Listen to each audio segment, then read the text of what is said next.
So now let us focus a little bit on kidney transplant. അപ്പോൾ Yes. എപ്പോഴാണ് what are the clear indications for ഒരു patient requires kidney transplant? So after ഈ set of investigations blood ചെയ്തു, ultrasound, CT ഇതെല്ലാം ചെയ്തു, സാറിൻ്റെ അടുത്ത് വന്നിരിക്കുന്നു. സാർ എങ്ങനെയാണ് ഈ ഒരു പേഷ്യനെ കണ്ടത്? ഓക്കെ, ആൾക്ക് കിഡ്നി ട്രാൻസ്പ്ലാന്റ് ആവശ്യമുണ്ടെന്ന് എങ്ങനെയാണ് സാറ് ഡിസൈഡ്?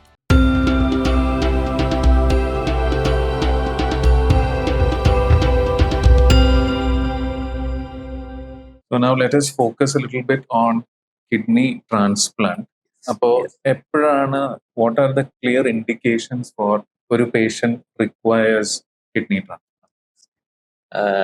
പേഷ്യന്റ് ഇനീഷ്യലി വരുന്ന ഇതെന്താന്ന് വെച്ചാൽ നമ്മുടെ ക്രിയാറ്റിൻ വല്ലാതെ കൂടുമെന്ന് ചില ആൾക്കാർക്ക് നമ്മൾ അറിയപ്പോയി.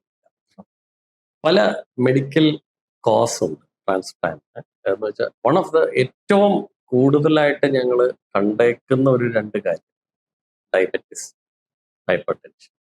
അപ്പൊ എനിക്ക് തോന്നുന്നു ഈ നമ്മുടെ കേരളമാണോ അല്ലെങ്കിൽ ത്രൂ ഔട്ട് ഇന്ത്യ പ്രോബബ്ലി ഈ രണ്ട് കാര്യം പല ആൾക്കാരും വിട്ടുകാണും. ഡയബറ്റിസും പ്രഷറും കാരണം വരുന്ന കാര്യങ്ങൾ, അതിന്റെ കോസറ്റീവ് പ്രോബ്ലംസ് അല്ല, അതിന്റെ പ്രശ്നങ്ങൾ ഉണ്ടാക്കുന്ന കാര്യങ്ങൾ നമ്മളത് കണ്ടുപിടിച്ചില്ലെങ്കിൽ, ഇപ്പൊ ഒരു യൂറിനറി ഇൻഫെക്ഷൻ ആയിട്ടായിരിക്കും ചിലപ്പോൾ അവർ വരുന്നത്. ഷുഗർ 300 ആയിരിക്കും, 360. അപ്പൊ നമ്മൾ ട്രീറ്റ് ചെയ്യാനായിട്ട് ഇൻഫെക്ഷൻ ഡോക്ടറെ അതിനുള്ള ഇൻഫെക്ഷനുള്ള മരുന്നൊന്ന് നോക്കി ഒന്ന് തന്നേക്കാം. അപ്പൊ എല്ലാം ടെസ്റ്റ്, ഷുഗർ എങ്ങനെയുണ്ട് അതൊക്കെ കൺട്രോൾ ഞങ്ങൾ ഇടയ്ക്ക് നോക്കുന്നുണ്ട്, കുഴപ്പമൊന്നുമില്ല, ഞാനൊന്ന് ടെസ്റ്റ് ചെയ്യട്ടെ. വേണ്ട ഡോക്ടർ, എന്നാലും ഞാനൊന്ന് നോക്കിയേക്കാം. അതൊന്ന് നോക്കുമ്പോൾ 360, HbA1c 11. അപ്പൊ ഇത് വന്ന് കിഡ്നീനെ അഫക്ട് ചെയ്യുക. അപ്പൊ ഇവരോടത് ഞങ്ങൾ പല പ്രാവശ്യം കൗൺസിൽ ചെയ്ത് പറഞ്ഞു കൊടുക്കണ, ഒരു പ്രാവശ്യം കിഡ്നി ഡാമേജ് ആയാൽ ഇറ്റ് ഇസ് റിവേഴ്സ്. പിന്നെ ഒരു കിഡ്നി ഡാമേജ് ആയാൽ ദൈവം 2 എണ്ണം തന്നു. അപ്പൊ അതാണ് അപ്പൊ അത് വെച്ചിട്ടും പല ആൾക്കാർ ഒരു കിഡ്നിയിൽ സ്റ്റോൺ വന്ന് അടഞ്ഞ് ബ്ലോക്കായി പ്രശ്നം വന്നു കഴിഞ്ഞാലും അത് ട്രീറ്റ് ചെയ്യാണ്ടിരിക്കുന്ന ആൾക്കാരുണ്ട്. എന്നാൽ മറ്റേ കിഡ്നി അപ്പോഴും ക്രിയാറ്റിനാണ് ഈ നോക്കുന്നത്. ക്രിയാറ്റിൻ അപ്പൊ നോർമലാണ്. എന്തുകൊണ്ടാന്ന് വെച്ചാൽ ഒരു കിഡ്നി പോയാൽ മറ്റേ കിഡ്നി ഇതിന്റെ ഫംഗ്ഷൻ വിൽ ടേക്ക് ഓവർ. 2 കിഡ്നിയും കൂടെ പോയാലാണ് ഈ ട്രാൻസ്പ്ലാന്റിലേക്ക് വരുന്നത്. കിഡ്നി ഫെയിലിയർ എന്ന് പറയുന്നത്. മറ്റത് കിഡ്നി ഫെയിലിയർ ആയിട്ട് പോലെ ഒരു കിഡ്നി പോയി. അപ്പൊ അതാണ് ഇപ്പൊ ഒരു ഡോണർ ആയാലും നോർമൽ ഒരാളാണ് ഒരു കിഡ്നി ഡൊണേറ്റ് ചെയ്യുന്നത്. അപ്പൊ ദാറ്റ് ഈസ് സംതിങ്. അപ്പൊ അതിന്റെ കോസസ് വരുമ്പോൾ ഡയബറ്റിസ് വരാം, ഹൈപ്പർ ടെൻഷൻ വരാം, കിഡ്നീനെ തന്നെ അഫക്ട് ചെയ്യുന്ന IgA നെഫ്രോപ്പതി വരാം, പിന്നെ പ്രോസ്റ്റേറ്റ് കൊണ്ട് ഒരു തടസ്സം വന്ന് പ്രോസ്റ്റേറ്റ് എന്ന് വെച്ചാൽ കിഡ്നീനെ തന്നെ അഫക്ട് ചെയ്യാത്ത കാര്യങ്ങൾ. മൂത്രക്കുഴലിൽ ഒരു തടസ്സം വന്നു, പ്രോസ്റ്റേറ്റ് ബ്ലോക്കായി, മൂത്രം 300 ml 400 ml മൂത്രസഞ്ചി കെട്ടിക്കിടക്കുക, അത് തിരിച്ചു കയറി കിഡ്നി ഫെയിലിയർ വരാം, ക്രിയാറ്റിൻ കൂടാം. അത് ട്രീറ്റ് ചെയ്യാതെ വെച്ചോണ്ടിരുന്ന അവിടെ ഫെയിലിയർ ആയി. സ്റ്റോൺ, കിഡ്നി സ്റ്റോൺ ട്രീറ്റ് ചെയ്യാതെ വെച്ച് ഇപ്പൊ 2 കിഡ്നിയിലും 2 സ്റ്റോൺ ട്യൂബിൽ വന്നാൽ കടഞ്ഞ അവിടെ ബ്ലോക്കായി. അപ്പൊ കുറെ കല്ലുകളുള്ള ആൾക്കാർ അതൊക്കെ പിന്നെ ചെയ്യാം, മരുന്ന് പിന്നെ കഴിക്കാം വെച്ചോണ്ടിരുന്ന പതുക്കെ അത് കിഡ്നീനെ അഫക്ട് ചെയ്ത് അത് പോകും. കുട്ടികളിൽ ജന്മനാ വരുന്ന പ്രശ്നം, ആണുങ്ങളിലൊക്കെ പോസ്റ്റീരിയർ യൂറിത്രൽ വാൽവ് എന്നൊക്കെ പറഞ്ഞ കുട്ടികളിൽ വരുന്ന ഒരു കാര്യം, മൂത്രക്കുഴലില് ബ്ലോക്ക് വരും. അത് മൂത്രക്കുഴലിനെ അഫക്ട് ചെയ്യും, മൂത്രസഞ്ചിനെ അഫക്ട് ചെയ്യും, 2 കിഡ്നീനെ അഫക്ട് ചെയ്യും. മൂത്രം വൃക്കയിലേക്ക് തിരിച്ചു കയറുന്ന പ്രോബ്ലം, റിഫ്ലക്സ് എന്ന് പറഞ്ഞു. അപ്പൊ ഇതൊക്കെ കണ്ടുപിടിക്കാവുന്ന കാര്യങ്ങൾ. ഇതൊക്കെ നമ്മൾ ഇൻഫെക്ഷൻ ആണ് അല്ലെങ്കിൽ വെറുതെ ഒരു ഇൻഫെക്ഷൻ ആണ് മരുന്നും കൊടുത്ത് നമ്മളിങ്ങനെ വെച്ചുകൊണ്ടിരുന്ന് ട്രീറ്റ് ചെയ്യാൻ പറ്റണത് ട്രീറ്റ് ചെയ്യുക, അല്ലെങ്കിൽ പതുക്കെ it will reach to problem. പിന്നെ അല്ലാതെ തന്നെ കിഡ്നീനെ അഫക്ട് ചെയ്യുന്ന കുറെ കാര്യങ്ങൾ, എന്തെങ്കിലും പോയ്സണിങ്ങോ ഫുഡിന്റെ കാര്യമോ അല്ലെങ്കിൽ എന്തെങ്കിലും മരുന്നുകളോ കൊണ്ട് വരുന്നത്. ഇപ്പൊ പെയിൻ കില്ലേഴ്സ് കുറെ കഴിച്ചാൽ തന്നെ അത് പ്രോബ്ലം വരാം, ക്രിയാറ്റിൻ കൂടാം. So long term medications without knowing the problem, കിഡ്നീനെ അഫക്ട് ഏത് മരുന്നായാലും നമുക്ക് കിഡ്നിക്ക് അഫക്ട് ചെയ്യുന്ന പ്രോബ്ലംസ് ഉണ്ടോ എന്ന് നോക്കിയിട്ട് വേണം ഇത് കൊടുക്കാനായിട്ട്. കുറെ കാര്യങ്ങൾ. അപ്പൊ യൂറിനറി ട്രാക്റ്റിൽ എന്ത് പ്രശ്നം വന്നാലും ഒരു ക്രിയാറ്റിൻ ചെക്ക് ചെയ്യാന്നുള്ളത് വളരെ ഇമ്പോർട്ടന്റ് ആണ്. പിന്നെ ഇത് വരുമ്പോൾ ആൾക്കാർക്ക് വരുന്ന ബുദ്ധിമുട്ട് അതെങ്ങനെയാന്ന് വെച്ചാൽ ചിലപ്പോൾ ശരിക്കും വരുന്നത് ചിലപ്പോൾ കാലും കയ്യിലും അല്ലെങ്കിൽ മുഖത്തൊക്കെ കുറച്ച് നീര്, അതായിരിക്കും ചിലപ്പോൾ. അല്ലാണ്ട് ചിലപ്പോൾ ഒരാൾക്കൊരു കുഴപ്പമുണ്ടാവില്ല. ദിവസം പേഷ്യന്റ് അവർ ഗൾഫിൽ ജോലിക്ക് പോകാനായിട്ട് 25 വയസ്സായ ഒരു പുള്ളിക്കാരി ഗൾഫിൽ ജോലിക്ക് പോകാനായിട്ട് വെറുതെ ടെസ്റ്റുകൾ എടുത്തതിൽ ക്രിയാറ്റിൻ 12. അപ്പൊ ഇനി അതിലും കൂടുതൽ പോയാൽ അവർ അറിഞ്ഞിട്ട് പോലുമില്ല. അപ്പൊ കുറച്ച് യൂറിനായിരിക്കും വരുള്ളൂ. അപ്പൊ മുഖത്തും കാലിലൊക്കെ കുറച്ച് നീര്, മൂത്രത്തിന്റെ അളവ് കുറയുക, മൂത്രം ഒഴിക്കുമ്പോ പിന്നെ ഉള്ള കാര്യം സൈഡിൽ വേദന, കല്ലിന്റെ വേദന, പനി വരിക, മൂത്രം ഒഴിക്കുമ്പോൾ നീറ്റൽ, പുകച്ചില്, വേദന, എന്ത് യൂറോളജി പ്രോബ്ലം ഉണ്ടെങ്കിലും നമ്മൾ നോക്കണം. പിന്നെ വരുന്നതാണ് ഈ വീക്കമൊക്കെ വന്നു കഴിഞ്ഞിട്ട് വരുന്നതാണ് ശ്വാസം മുട്ട്. അതെന്താന്ന് പറഞ്ഞാൽ ഈ ഫ്ലൂയിഡ് നമ്മുടെ ബോഡിയിൽ നിന്ന് വെള്ളം പുറത്തേക്ക് പോകുന്നില്ല, കിഡ്നി വർക്ക് ചെയ്യുന്നില്ല, ബോഡിയിൽ നിന്ന് വെള്ളം പുറത്തേക്ക് പോകുന്നില്ലെങ്കിൽ അത് ലങ്സിൽ കെട്ടും. അപ്പോഴാണ് ശ്വാസം മുട്ടും ഇതൊക്കെ, വയറിനകത്ത് വെള്ളം കെട്ടും. അപ്പൊ എന്തെങ്കിലുമൊക്കെ നമുക്ക് ബുദ്ധിമുട്ട് തോന്നിയാൽ അതൊക്കെ ഒന്ന് ടെസ്റ്റ് ചെയ്ത് നോക്കുക എന്താണ് കോസ് എന്നുള്ള. പല കോസുകളുണ്ട്, മെഡിക്കൽ കോസ് ഉണ്ട്, സർജിക്കൽ കോസ് ഉണ്ട്. ഇതൊക്കെ നേരത്തെ നമുക്ക് എപ്പോഴും എന്താന്ന് വെച്ചാൽ ഒരിക്കലും ഒരു ട്രാൻസ്പ്ലാന്റിലേക്ക് അല്ലെങ്കിൽ നമ്മുടെ ദൈവം തന്ന 2 വൃക്കകൾ കളയാതിരിക്കുക, അത് അറിഞ്ഞുകൊണ്ട്. അതൊന്ന്.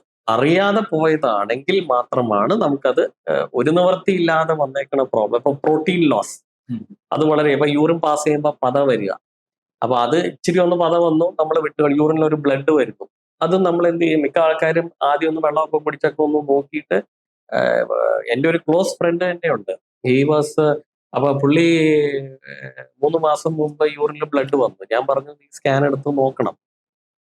1 മാസം കഴിഞ്ഞിട്ട് ഞാൻ എന്റെ ക്ലോസ് ഫ്രണ്ട് ഞാൻ അങ്ങോട്ടാ ചോദിക്കും, എടുത്തോ? 1 മാസം കഴിഞ്ഞപ്പോ ഇല്ല അത് മാറി, അത് കുഴപ്പമൊന്നുമില്ല.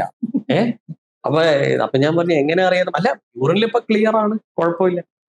ഇനി അകത്ത് വല്ലതും ഉണ്ടോ എന്നുള്ളത് നോക്കി, അത് സ്കാൻ എടുത്തിട്ടില്ല, നോക്കിയിട്ടില്ല. അപ്പൊ ബ്ലഡ് വരാൻ, യൂറിനിൽ ഒരു തുള്ളി ബ്ലഡ് വന്നാൽ അത് പ്രോബ്ലമാണ്, അത് എന്തുകൊണ്ടാണെന്നുള്ളത് ചെക്ക് ചെയ്യുക. അപ്പൊ all these are certain things. പല കോസുകളുണ്ട്, അത് പല ടെസ്റ്റുകളും ഉണ്ട്, അത് വെച്ച് കണ്ടുപിടിച്ച് നോക്കുക. ഇപ്പൊ സാർ ഇപ്പൊ 2-3 പ്രാവശ്യം ക്രിയാറ്റിനിന്റെ പറ്റി പറഞ്ഞു. What is the normal level of creatinine, അല്ലെങ്കിൽ ഈ ഒരു ലെവൽ കഴിഞ്ഞാലാണ് something we have to worry about? Correct. അപ്പൊ നമുക്കൊരു റൊട്ടീൻ, പല ലാബിലും പല വാല്യൂസ് ഉണ്ട്. പക്ഷെ ശരിക്കും പറഞ്ഞാൽ ഒരു 1.4 താഴെ നമുക്ക് വലിയ കുഴപ്പമില്ല. അത് പക്ഷെ കുട്ടികളാകുമ്പോൾ അതിന്റെ വാല്യൂ മാറാം, അഡൽസ് ആകുമ്പോൾ മാറാം, പല മരുന്നുകൾ കഴിക്കുന്നവർക്ക് ചില വേരിയേഷൻസ് വരാം. അതൊക്കെ നോക്കിയിട്ട് വേണം. അപ്പൊ ഒരു 0.6 to 1.3, 1.4 നിന്നാൽ അത് കുഴപ്പമില്ല. ഒരു 1.5 എബോവ് പോയാൽ അതൊക്കെ വളരെ മിനിമൽ വേരിയേഷൻസ് ആണ്. അത് വെച്ചിട്ട് നമ്മൾ കണ്ടുപിടിക്കുക എന്നുള്ളതാണ്. പിന്നെ ക്രിയാറ്റിൻ എന്ന് പറഞ്ഞാൽ ഫുള്ളി ക്രിയാറ്റിൻ, അത് യൂറിനറി ക്രിയാറ്റിൻ ഉണ്ട്, ആൽബുമിൻ റേഷ്യോ ഉണ്ട്, കുറെ കാര്യങ്ങൾ അതിന്റെ കൂടെ നമ്മൾ ചെക്ക് ചെയ്യേണ്ട കാര്യങ്ങളുണ്ട്. ഞാൻ നേരത്തെ പറഞ്ഞ ആ സിംറ്റംസ് എന്തെങ്കിലും ഉണ്ട്, നമ്മളൊരു കാര്യം നോക്കിക്കഴിഞ്ഞാൽ ടെസ്റ്റ് ചെയ്യുമ്പോൾ ഇതെല്ലാം നോക്കണം. യൂറിനിൽ പത വരുന്ന ഒരു കാര്യം, അതും ഇപ്പൊ വളരെ കൂടുതലായിട്ട്, അത് ഈ മൈക്രോ ആൽബുമിൻ, പ്രോട്ടീൻ ലോസ്, അത് പതുക്കെ പതുക്കെ പതുക്കെ പ്രശ്നത്തിലേക്ക് വരാവുന്നതാണ്. അതൊക്കെ പക്ഷെ മരുന്നുകൊണ്ട് മാറ്റിയെടുക്കാവുന്നതാണ്, നെഫ്രോട്ടിക് സിൻഡ്രോം എന്നൊക്കെ പറഞ്ഞു. അപ്പൊ അതിന് യൂറിൻ ടെസ്റ്റ് ചെയ്യണം 24 hours. ഇപ്പൊ യൂറിനകത്ത് ക്രിസ്റ്റൽസ് പോകുന്നുണ്ടോ, പ്രോട്ടീൻ പോകുന്നുണ്ടോ, പിന്നെ റൊട്ടീൻ ബ്ലഡ്, സോഡിയം, പൊട്ടാഷ്യത്തിന്റെ അളവും കൂടും ക്രിയാറ്റിൻ കൂടുമ്പോൾ. അപ്പൊ പൊട്ടാഷ്യം വരുമ്പോൾ കാർഡിയാക് പ്രോബ്ലം, ബാക്കി പ്രോബ്ലം ഒക്കെ കൂടും. അപ്പൊ അത് പൊട്ടാഷ്യത്തിന്റെ അളവ് 5.2, 5.5 ആണ് അതിന്റെ നോർമൽ. അപ്പൊ അതിലും വല്ലാതെ ഒക്കെ കൂടാൻ പാടില്ല. അപ്പൊ ഇതൊക്കെ ബ്ലഡ് ടെസ്റ്റുകൾ കുറെ ഉണ്ട്. ആൻഡ് ബാക്കി യൂറിനകത്ത് ഡയബറ്റീസ് ഉള്ള ആൾക്കാർക്ക് sugar levels are very important. യൂറിന്റെ പിന്നെ ഈ ചില ആൾക്കാർക്ക് ഇൻഫെക്ഷൻ ഉണ്ടെങ്കിലും നമ്മളത് ട്രീറ്റ് ചെയ്യാതെ വെക്കും, വെള്ളം കുടിച്ചുകൊണ്ട്. ഒരു ഇൻഫെക്ഷൻ നോർമൽ സാധാ യൂറിനറി ഇൻഫെക്ഷൻ മതി, ട്രീറ്റ് ചെയ്യാതെ കുറെ നാൾ പോയി കഴിഞ്ഞാൽ അത് വരുന്നത് മൂത്രസഞ്ചിയിൽ നിന്നായിരിക്കും ചിലപ്പോൾ ഇൻഫെക്ഷൻ. അത് കിഡ്നിയിൽ നിന്ന് വരുന്ന ട്യൂബ് വഴി വൃക്കയിലേക്ക് കയറി വൃക്കയ്ക്ക് ഇൻഫെക്ഷൻ അടിക്കും, അവിടെ മുഴുവൻ പഴുപ്പും ഇതൊക്കെ വരാം. അത് മതി ഈ പ്രശ്നത്തിലേക്ക് കൊണ്ടുപോകാൻ. അപ്പൊ ഒരു നോർമൽ യൂറിനറി എല്ലാവരും 2 ദിവസം മരുന്ന്, 3 ദിവസം മരുന്ന് വെച്ച് നോർമൽ നമ്മളൊരു ഫാർമസിയിൽ നിന്ന് മരുന്ന് കഴിച്ച് വിടുന്ന ഒരു കാര്യമാണ് യൂറിനറി ഇൻഫെക്ഷൻ. അതൊരു പ്രശ്നം കൂടിയാൽ മാത്രമേ ഒരു ഡോക്ടറെ കാണുള്ളൂ. പക്ഷെ അതിൽ നിന്ന് ഇതിലേക്ക് എത്താവുന്ന ഒരു സിറ്റുവേഷൻ അവിടെയുണ്ട്. ഇതിന്റെ കാരണം എന്താണെന്ന് കണ്ടു. പിന്നെ സ്കാനുകൾ, അൾട്രാസൗണ്ട്, ഇനീഷ്യൽ ബേസിക്കലി ചെയ്യേണ്ടത് അൾട്രാസൗണ്ട് ആണ്. അൾട്രാസൗണ്ടിലും എപ്പോഴും ഒരു സ്റ്റോൺ ആണെങ്കിൽ പോലും മൂത്രക്കുഴലിൽ കിടക്കുന്ന സ്റ്റോൺ ചിലപ്പോൾ അൾട്രാസൗണ്ടിൽ മിസ് ചെയ്യാം. അപ്പൊ CT ആണ് അതിൽ ബെസ്റ്റ്, അതൊക്കെ ആവശ്യമുണ്ടെങ്കിൽ. പിന്നെ വരുന്നതാണ് ഇതൊന്നും സർജിക്കൽ കോസ് ഒന്നും ഇല്ലാതെ ക്രിയാറ്റിൻ കൂടി പോവുകയാണ് പ്രശ്നമുണ്ടെങ്കിൽ, ഫാദറിനോ മദറിനോ വേറെ ആർക്കെങ്കിലും വീട്ടിൽ പ്രശ്നം ഉണ്ടാകുന്നോ, ക്യാൻസറുകൾ വന്ന് കിഡ്നി എടുത്ത് കളഞ്ഞു, അങ്ങനെ ഉണ്ടാവാം. പിന്നെ ചെയ്യുന്നതാണ് കിഡ്നി ബയോപ്സി. ഓ. കിഡ്നിയിലേക്ക് ഒരു ബയോപ്സി എടുത്തു കഴിഞ്ഞാൽ അതിന്റെ അകത്ത് എന്ത് സംഗതിയാണ് ഈ നടക്കണേ, ഓ. അതിന്റെ അകത്ത് ഫിൽട്രേഷന്റെ പ്രോബ്ലം, പ്രോട്ടീന്റെ പ്രോബ്ലം, നെഫ്രോപ്പതി, കുറെ കാര്യങ്ങൾ അതിനകത്ത് എന്തുകൊണ്ടാണ് ഈ സാധനം വന്നേക്കണെന്നുള്ളത് നോക്കി അതിന്റെ മെഡിക്കൽ കോസ് കണ്ടു. ഇപ്പോ ഈ ഒരു ബ്ലഡ് ഇൻവെസ്റ്റിഗേഷൻസ് എല്ലാവരുടെയും ഒരു ഡൗട്ടാണ്, how frequent should it be done? ഇപ്പൊ Yes. വൺസ് ഇൻ 6 months ആണോ, വൺസ് ഇൻ 3 months ആണോ? സാറിന്റെ ഒരു പ്രാക്ടീസിൽ എന്താണ്? കറക്റ്റ്. അപ്പൊ നമ്മളൊരു ഐ തിങ്ക് പണ്ട് നമ്മൾ എപ്പോഴും 50 ഇയേഴ്സ് 60 ഇയേഴ്സ് ഏജ് നമ്മൾ 60 ഇയേഴ്സ് അബവ് നോക്കിയാൽ മതി. ഉം. അത് കുറഞ്ഞു 50 ഇയേഴ്സ് അബവ് നോക്കിയാൽ മതി. Even for cancer as well as ഇതിന്റെ നമ്മളിപ്പോ പറയുന്നത് ഒരു 40 ഇയേഴ്സ് അബവ് വേണം എന്ന് വെച്ചാൽ ആൾക്കാരുടെ പ്രശ്നങ്ങളായിട്ട് വരുന്ന ആൾക്കാരുടെ എണ്ണം അത് ഡയഗ്നോസിസ് കൂടുന്നോണ്ടാണോ നമ്മൾ ടെസ്റ്റുകൾ കുറച്ചുകൂടെ സ്ട്രിഞ്ചന്റ് ആയിട്ട് നോക്കുന്നോണ്ടാണോ എന്നറിഞ്ഞൂടാ. ഈവൻ പ്രോസ്റ്റേറ്റ് ക്യാൻസർ ആയാലും ക്രിയാറ്റിന്റെ പ്രശ്നങ്ങൾ അതിലൊക്കെ കണ്ടുപിടിക്കുന്ന റേറ്റ്സ് കൂടുതലാണ്. പണ്ട് ചിലപ്പോൾ നോക്കുന്നില്ലായിരിക്കാം, പക്ഷെ ഒരു 40-45 കഴിഞ്ഞാൽ നമ്മളൊരു 6 monthly നോക്കിയാൽ, അല്ലെങ്കിൽ 45 to 50 അറ്റ്ലീസ്റ്റ് ഇയർലി വൺസ്.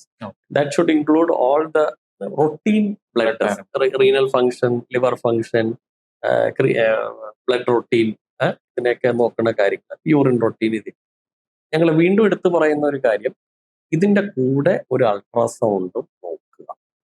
അതിനകത്ത് ചിലപ്പോൾ പിന്നെ ഗ്ലോമറുലാർ ഫിൽട്രേഷൻ റേറ്റ്, രണ്ട് കിഡ്നിയുടെയും ഫംഗ്ഷൻ, എത്ര ഫിൽട്രേഷൻ റേറ്റ് ഉണ്ട് കിഡ്നി, അതൊക്കെ നമുക്ക് ടെസ്റ്റ് ചെയ്തെടുക്കാം. അപ്പൊ ഇത് നോക്കി ഒരു സ്കാൻ, ഒരു ബേസിക് അൾട്രാസൗണ്ട് സ്കാൻ എപ്പോഴും ഇയർലി ചെക്കപ്പ് ചെയ്യുന്നുണ്ടെങ്കിൽ 50 ഇയേഴ്സ് കഴിഞ്ഞ് എനിക്ക് തോന്നുന്നു 6 monthly ഇടയ്ക്ക് ഒന്ന് നോക്കിയാൽ നല്ലതാണ്. വെച്ചാൽ പല കാരണങ്ങളും നമ്മുടെ ഫുഡിന്റെ ഒക്കെ ഇപ്പൊ കുറെ അഡൾട്രേഷനും പ്രശ്നങ്ങളും എല്ലായിടത്തും ഉണ്ട്. എന്ത് സാധനമാണ് നമ്മൾ കഴിക്കുന്നതെന്ന് ഇപ്പൊ നല്ല സാധനം ഒരു ഫ്രൂട്ട്സ് മേടിച്ചാൽ തന്നെ അത് നല്ലതാണോ എന്ന് ഇപ്പൊ നമുക്ക് പറയാൻ പറ്റാത്ത ഒരു situation. So what is been added in all this? ഇതൊക്കെ ആയിരിക്കാം the number of causes, kidney ഫെയിലിയറും പ്രശ്നങ്ങളും ഒക്കെ വരുന്നതിനൊരു കോസസ് വരാം. സോ ഐ തിങ്ക് അതൊരു പോയിന്റ് ആണ്. ഇപ്പൊ ലെഡ് കണ്ടന്റും ബാക്കി കണ്ടും കുറെ കാര്യങ്ങൾ അതിനകത്തുണ്ട്. അപ്പൊ ഒരു സ്കാൻ, അൾട്രാസൗണ്ട് അതിൻ്റെ കൂടെ വേണം, ആൻഡ് റുട്ടീൻ ബ്ലഡ് ടെസ്റ്റ്. ഇതിൽ ഏതെങ്കിലും കണ്ടാൽ ഫർദർ ഇൻവെസ്റ്റിഗേഷൻസ് നോക്കുക എന്നുള്ളത് ഇമ്പോർട്ടൻ്റ് ആണ്. ഒരു 45 and above, I think it should be checked At least once a year. Yeah, at least once a year. Age progress ചെയ്യുന്ന അനുസരിച്ചിട്ട് അത് നമ്മൾ Once in 6 months. once in 6 months നോക്കുക. At least for 10 years yearly once നോക്കുക. ഇപ്പൊ creatine ഈ പറഞ്ഞ 1.6 വന്ന ചിലപ്പോൾ ഒരു ഇച്ചിരി പ്രഷർ വേരിയേഷൻ ആയിരിക്കും ആ ക്രിയാറ്റിൻ കൂട്ടിയേക്കണേ. ആ നേരത്തെ കണ്ടുപിടിച്ച് BP മെഡിസിൻസ് കഴിക്കുക, അതിനുള്ള correct medicine, kidney protective medicine കഴിക്കുക, ദാറ്റ് കം ഡൗൺ. 1.6 1.3 ആയി. നമ്മളത് HbA1c ഒരു 6.7 അല്ലെങ്കിൽ 7 വന്നു, ക്രിയാറ്റിൻ ഇച്ചിരി കൂടുന്നു, ഷുഗർ അപ്പോഴേ കൺട്രോൾ ചെയ്യുക. ഇത് നമുക്ക് പ്രിവെന്റ് ചെയ്യും. സോ ആഫ്റ്റർ ഈ സെറ്റ് ഓഫ് ഇൻവെസ്റ്റിഗേഷൻസ്, ബ്ലഡ് ചെയ്തു, അൾട്രാസൗണ്ട്, CT ഇതെല്ലാം ചെയ്തു, സാറിന്റെ അടുത്ത് വന്നിരിക്കുന്നു. സാർ എങ്ങനെയാണ് ഈ ഒരു പേഷ്യന്റിനെ കണ്ടത്? ഓക്കെ, ആൾക്ക് കിഡ്നി ട്രാൻസ്പ്ലാന്റ് ആവശ്യമുണ്ടെന്ന് എങ്ങനെയാണ് സാറ് ഡിസൈഡ്? കറക്റ്റ്. അപ്പൊ നമ്മള് ചില പേഷ്യൻസ് ബൈ ദ ടൈം നമ്മൾ ഒറ്റയടിക്ക് നമ്മുടെ അടുത്ത് ആയിരിക്കില്ല വരുന്നത്. ഇവിടെ ഓൾറെഡി സീൻ വേറെ മെഡിക്കൽ ഡോക്ടർ, നെഫ്രോളജിസ്റ്റ്, അവരെയൊക്കെ കണ്ടിട്ടായിരിക്കും വരുന്നത്. അപ്പൊ ദേ മൈറ്റ് അവർ ഓൾറെഡി ചിലപ്പോൾ ഡയാലിസിസ് ചെയ്തുകൊണ്ടിരിക്കുന്ന പേഷ്യൻ്റ് ആയിരിക്കും, ചിലപ്പോൾ 6 മാസമായിട്ട് ഡയാലിസിസ് ചെയ്യുന്ന പേഷ്യൻ്റ് ആയിരിക്കും. അവർക്കൊക്കെ they have no other option.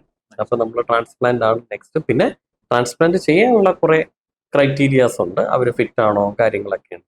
അപ്പൊ ഡയാലിസിസും അല്ലെങ്കിൽ കിഡ്നി ഇറിവേഴ്സിബിളി ഡാമേജ്ഡ് എന്നുള്ളത് നമ്മൾ പ്രൂവ് ചെയ്ത് കഴിഞ്ഞാൽ ട്രാൻസ്പ്ലാന്റ് ആണ് അതിനകത്തുള്ള ബോത്ത് കിഡ്നീസ്. ഞാനത് വീണ്ടും എടുത്ത് പറയാണ്, ബോത്ത് കിഡ്നീസ്. അപ്പൊ നമ്മുടെ സർജിക്കൽ സൈഡിൽ നിന്ന് നമ്മൾ നോക്കേണ്ട, we had A patient actually, I think കുറച്ച് ദൂരത്തുനിന്നായിരുന്നു. അവർക്ക് ക്രിയാറ്റിൻ ഈ പറഞ്ഞ പോലെ 6-7 ആയിരുന്നു. അപ്പൊ ട്രാൻസ്പ്ലാന്റിലേക്കുള്ള രീതിയിലാണ് അവർ വന്നത്. പക്ഷേ അവർക്ക് ഒരു കിഡ്നിയിൽ ട്യൂബിൽ സ്റ്റോൺ ബ്ലോക്ക് ആയിട്ട് ഇരിപ്പുണ്ടായിരുന്നു. ഓക്കെ, അത് വേറെ കുറച്ച് സ്ഥലത്ത് അവരത് ക്ലിയർ ചെയ്തില്ല. എന്നിട്ട് ഈ ഡയാലിസിസും ചെയ്തിട്ടാണ് പേഷ്യന്റ് വന്നത്. അപ്പൊ ഞങ്ങൾ വാട്ട് വി ഡിഡ് ഇസ്, നമ്മൾ ആ ഒരു കിഡ്നി ബ്ലോക്ക് ആയതിരിക്കുന്ന ആ ബ്ലോക്ക് റിലീവ് ചെയ്ത് യൂറിൻ വരുവോ ക്രിയാറ്റിൻ കുറയോ എന്ന് നോക്കിയിട്ട് മതി ട്രാൻസ്പ്ലാന്റ്. ഈ പേഷ്യന്റിന് ഞങ്ങൾ എന്നിട്ട് ലേസർ വെച്ച സ്റ്റോൺ പൊടിച്ചു. ക്രിയാറ്റിൻ വിത്തിൻ 1 month, 1.5 months 6 അത് 1.8 കുറഞ്ഞു. യൂറിൻ വന്നു. ആ പേഷ്യന്റിന് ട്രാൻസ്പ്ലാന്റ് വേണ്ട. അപ്പൊ ട്രാൻസ്പ്ലാന്റ് വേണം എന്ന് പറഞ്ഞൊരു പേഷ്യന്റ് ആണ്, പക്ഷെ ആ പേഷ്യന്റ് വേണ്ട. അപ്പൊ ആ ഇവാലുവേഷൻ കറക്റ്റ് ആയിരിക്കണം. നമ്മൾ വരുന്ന എല്ലാ പേഷ്യന്റിനും ചെയ്യുകയല്ല. സർജിക്കൽ കോസ് എന്തെങ്കിലും വഴിക്ക് നമുക്ക് മരുന്നുകൊണ്ട് മാറ്റാൻ പറ്റുമോ, അല്ലെങ്കിൽ എന്ന് വെച്ചാൽ ദൈവം തന്ന 2 കിഡ്നികൾ, ഞാനത് വീണ്ടും വീണ്ടും എടുത്തു പറയുകയാണ്, ആ വൃക്കകൾ നമ്മൾ കളയാതെ അതിൽ നിന്ന് തന്നെ നമുക്ക് അതിൽ നിന്ന് തിരിച്ച് കൊണ്ടുവരാൻ പറ്റുമെങ്കിൽ അത് കൊണ്ടുവരിക. അത് പറ്റിയില്ലെങ്കിലാണ് ട്രാൻസ്പ്ലാന്റ്. പിന്നെ ഈ പറഞ്ഞ പോലെ ക്രിയാറ്റിൻ കൂടി പോവുക. ക്രിയാറ്റിൻ പല പ്രാവശ്യം നമ്മൾ പല ഇതായിട്ട് നോക്കുക. ക്രിയാറ്റിൻ ഇപ്പൊ നമ്മൾ ആ ഫോളോ അപ്പ് ചെയ്യുമ്പോൾ അറിയാം, 3 4 ആവുക, പിന്നെ 5 ആവുക, 6 ആവുക. അപ്പൊ അങ്ങനെയൊക്കെ വരുന്നു. അപ്പൊ നമുക്ക് ഒരു രീതിയിലും കിഡ്നി ടെസ്റ്റുകൾ, DTPA സ്കാനുകൾ എല്ലാം നോക്കി ഒരു രീതിയിൽ അത് ഇമ്പ്രൂവ് ചെയ്യാതെ വന്നു കഴിഞ്ഞാൽ ഡയാലിസിസ് ഒക്കെ തുടങ്ങുന്നതിന് മുമ്പ് പ്രീഎംപ്റ്റീവ് ട്രാൻസ്പ്ലാന്റ് നമുക്ക് പ്ലാൻ ചെയ്യാം. Because we know for sure എന്ത് ചെയ്താലും ഈ കിഡ്നിന്ന് നമുക്ക് പറ്റില്ല. അപ്പൊ ഈ ഡയാലിസിസ് ചെയ്യുമ്പോൾ ഈ ലൈൻ ഇടണം, ബാക്കി ആഴ്ചയിൽ 3 പ്രാവശ്യം ചെയ്യണം, അല്ലെങ്കിൽ പെരിട്ടോണിയൽ ഡയാലിസിസ് വയറിൽ വെക്കണം. അപ്പൊ ഇതിലേക്ക് പോണതിന് മുമ്പ് പ്രിയംറ്റീവ് ആയിട്ട് പ്ലാൻ ചെയ്യാം. എന്നാലും ട്രാൻസ്പ്ലാന്റിന് മുമ്പ് പേഷ്യന്റിനെ ഡയാലിസിസ് ചെയ്ത് കിഡ്നിയൊക്കെ കുറച്ച് ക്രിയാറ്റിനെ കുറച്ചിട്ട് വേണം അതിലേക്ക് പോകാനായിട്ട്. അപ്പൊ സർജിക്കൽ കോസ് എന്തെങ്കിലും ഉണ്ടോ എന്ന് ഞങ്ങൾ നോക്കും. പിന്നെ നമ്മൾ nephrologist is involve in that. Nephrologist നോക്കി മെഡിക്കൽ കാര്യങ്ങളെല്ലാം നോക്കും. മെഡിക്കൽ കോസുകളെല്ലാം അവർ ഇവാലുവേറ്റ് ചെയ്തിട്ട് വേണം നമ്മൾ ഇതിലേക്ക് പോകണമെന്നുള്ള കാര്യം നോക്കാനാണ്. അപ്പൊ അതിൻ്റെ അകത്ത് വരുന്നതാണ് ആ നേരത്തെ പറഞ്ഞ കിഡ്നി ബയോപ്സി, സ്കാനുകള്, ടെസ്റ്റുകള്. അപ്പൊ സ്ട്രിഞ്ചന്റ് ആയിട്ട് നമ്മളത് നോക്കും.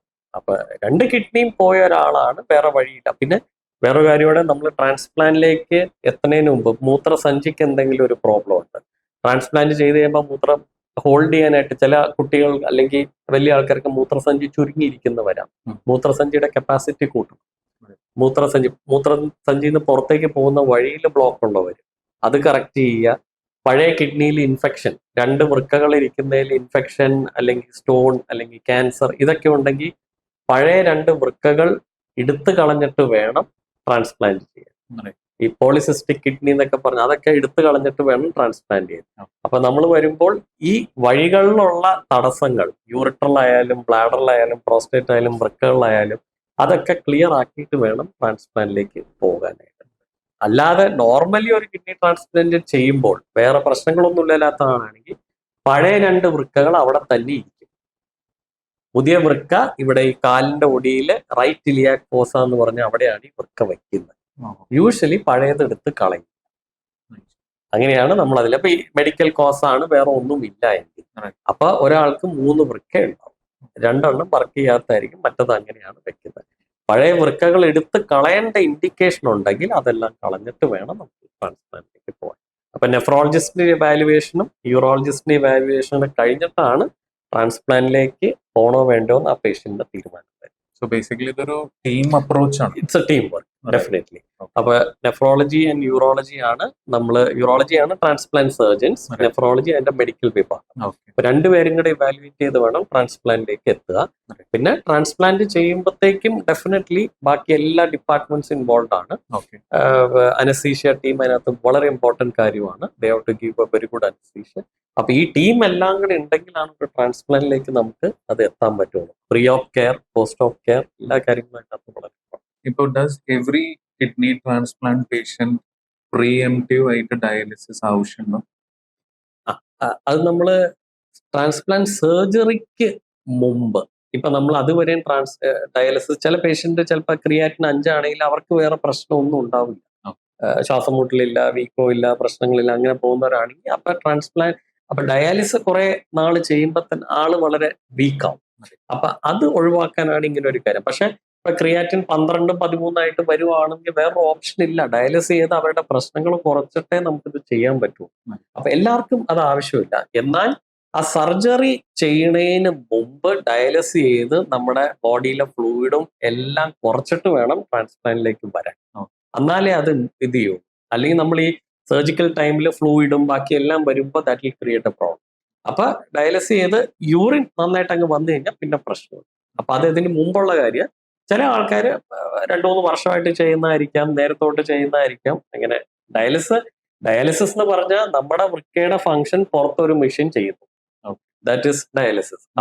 ക്ലീനിങ് തമ്മിൽ. അപ്പൊ ആ ബ്ലഡ്, ബോഡിയിലെ ബ്ലഡ് ഈ മെഷീൻ വഴി നമ്മുടെ ദേഹത്ത്, ബോഡിയിൽ എന്താ ചെയ്യുന്നത്, ബോഡിയിലെ എല്ലാ ബ്ലഡും വൃക്ക വഴി ചെല്ലുന്നു, വൃക്ക ഈ വേസ്റ്റ് മുഴുവൻ പുറത്തെടുക്കുന്നു, ബ്ലഡ് നന്നാക്കി തിരിച്ച് നമുക്ക് തരുന്നു.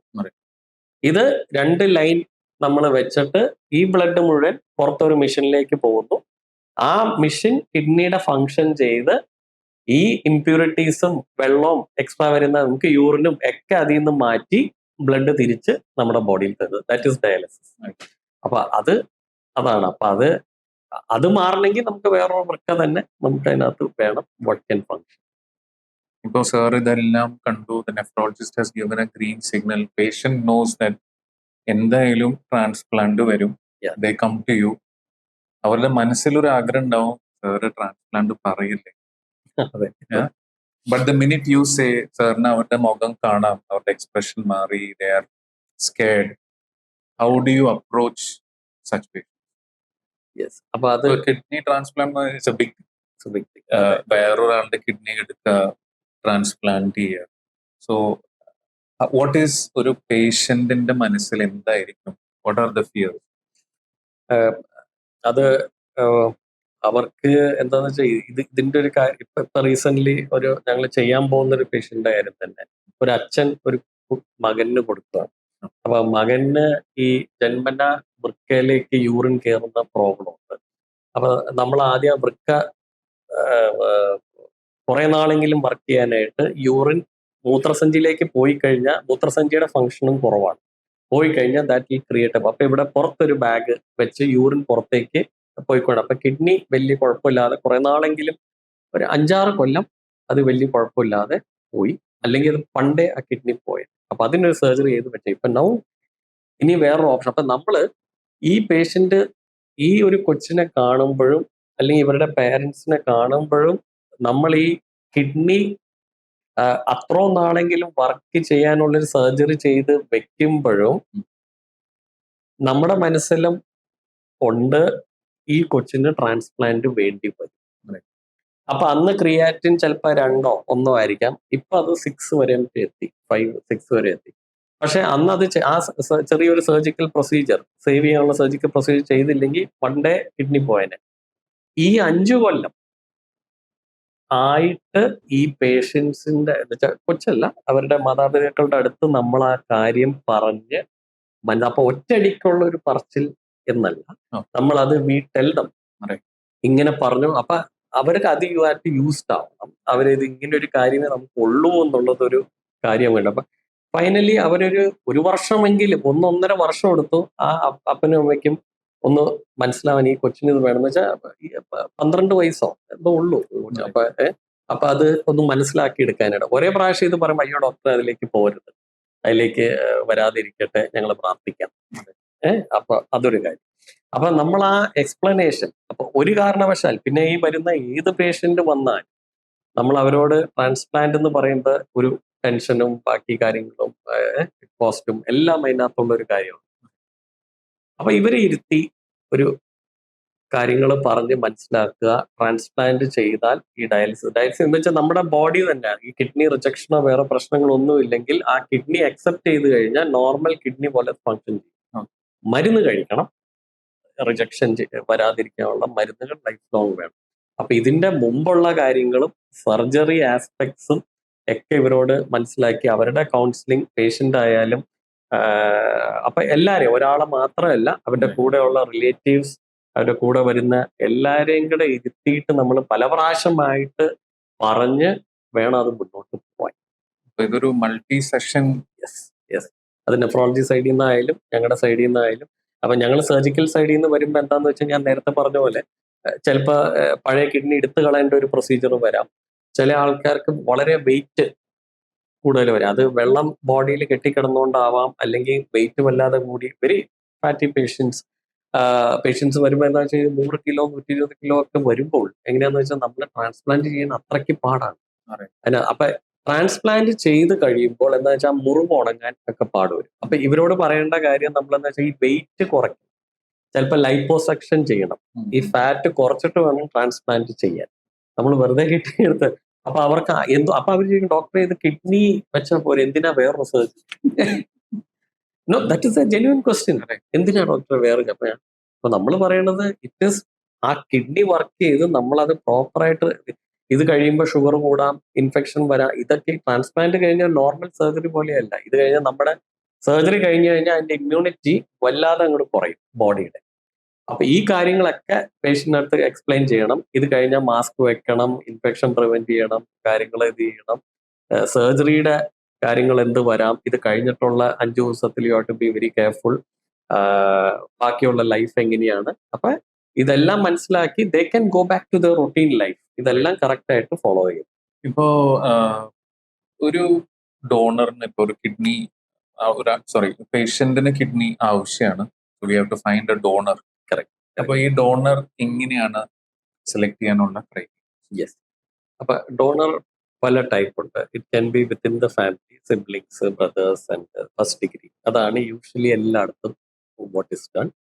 പിന്നെ ഫ്രണ്ട്സ് അല്ലെങ്കിൽ ആര് കൊടുക്കാൻ വില്ലിംഗ് ആയിട്ടുള്ള ആൾക്കാർ. പിന്നെ ആൽട്രൂയിസ്റ്റിക് ഡോണർ എന്ന് വെച്ചാൽ വേറെ ആരെങ്കിലും വില്ലിംഗ് ആയിട്ട് ഡൊണേറ്റ് ചെയ്യുന്നത്. അപ്പൊ ഈ 3 ടൈപ്പാണ് ഉള്ളത്. അപ്പൊ യൂഷ്വലി വിത്തിൻ ഫാമിലി ആകുമ്പോൾ അത് ദാറ്റ് ഇസ് ഇപ്പൊ ഫാദർ ടു സൺ, ഡോട്ടർ, അല്ലെങ്കിൽ mother to son, brother to ഇത്. അപ്പൊ ഏറ്റവും അടുത്ത ഫാമിലി ഡൊണേഷൻസ്. ബാക്കി പുറത്തുള്ള ഫ്രണ്ട്സ് ആണെങ്കിലും ആൽട്രിസ്റ്റിക് ആണെങ്കിലും whatever it is, എല്ലാം വില്ലിംഗ് ആയിട്ട് അവർ വരും. അപ്പൊ ഇത് recipient has to find out a donor. അപ്പൊ recipient itself they have to get a donor. അപ്പൊ ഡോണർ അവര് കിട്ടിക്കഴിഞ്ഞാൽ എന്താന്ന് വെച്ചാൽ അതിന്റെ വെദർ ഈ ഡോണറും ഈ റെസിപ്പിയന്റും മാച്ച് ആണോ എന്നുള്ളത് അതാണ് ഹോസ്പിറ്റലിൽ നമ്മൾ നോക്കുന്നത്. അത് നെഫ്രോളജി സൈഡിൽ നിന്നുണ്ട്, യൂറോളജി സൈഡിൽ നിന്നുണ്ട്.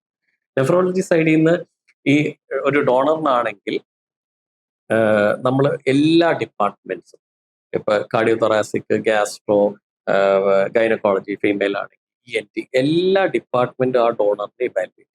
എന്ന് വെച്ചാൽ ഒരാള് കിഡ്നി ഡൊണേറ്റ് ചെയ്യണമെങ്കിൽ he should be perfect. Sugar പാടില്ല, പ്രഷർ പാടില്ല, ഇത് പാടില്ല. കുറേ വളരെ സ്ട്രിക്റ്റ്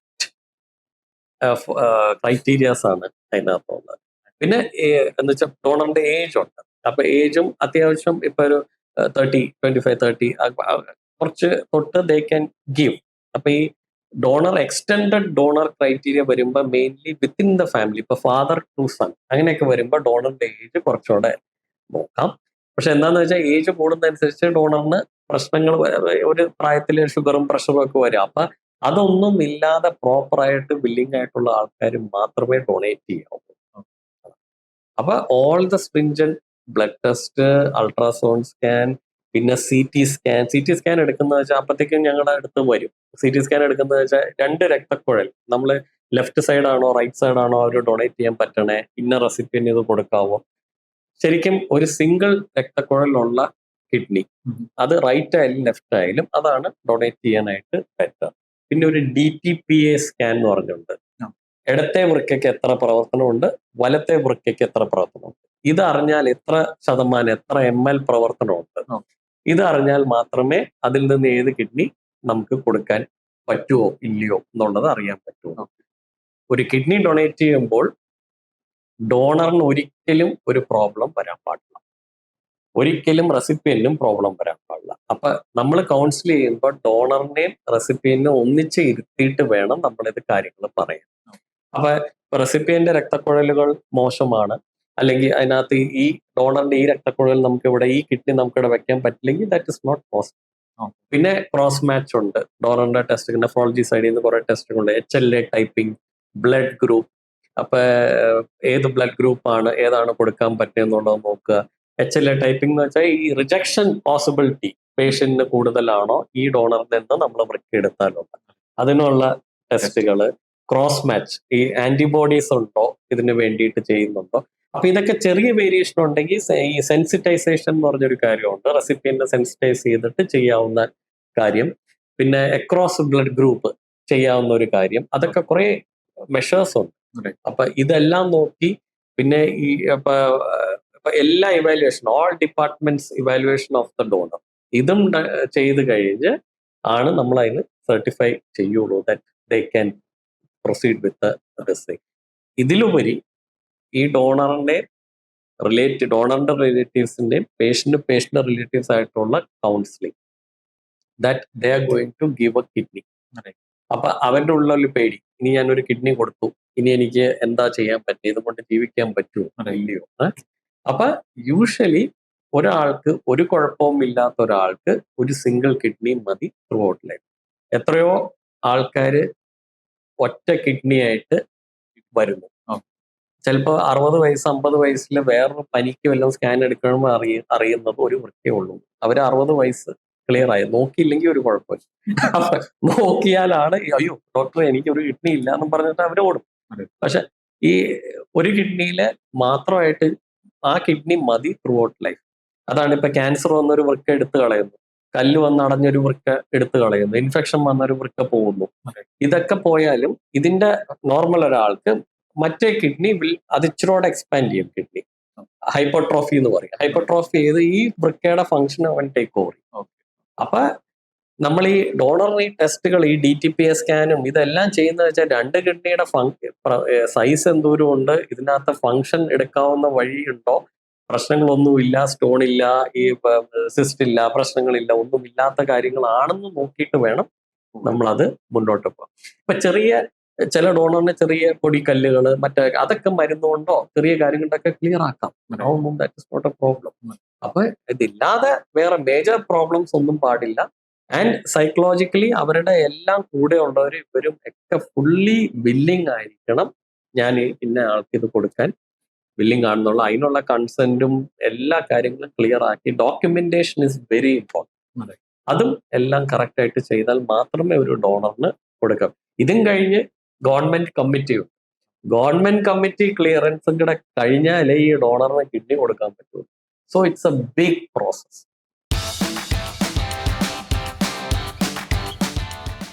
ഇപ്പൊ പേഷ്യന്റ് എല്ലാം ലീഗൽ ഫോർമാലിറ്റീസ് എല്ലാം കഴിഞ്ഞു, ഡോണറിനെ കിട്ടി, the recipient is fine, they are all set for the operation the next day. എന്താണ് ഒരു ഓപ്പറേറ്റിംഗ് പ്രൊസീജിയർ? ഈ രണ്ട് പേഷ്യൻസ് ഒരു ടേബിളിലാണോ, രണ്ട് സെപ്പറേറ്റ് തിയേറ്ററിലാണോ? ഈ ഒരു ക്വസ്റ്റ്യൻ എന്റെ മൈൻഡിലുണ്ട്. അപ്പോ വെരി വാലിഡ് ക്വസ്റ്റ്യൻ. നമ്മുടെ തിയേറ്ററിൽ എന്താ നടക്കണേന്നുള്ളത് ബാക്കിയെല്ലാം ഡോക്ടറെ ഫേസ് ടു ഫേസ് കാണാം, എല്ലാരെയും കാണാം. ഈ തിയേറ്ററിനകത്ത് കയറിയ എന്താ നടക്കുന്നത് അത് എല്ലാവരുടെയും മനസ്സിലുള്ള ഒരു കാര്യം.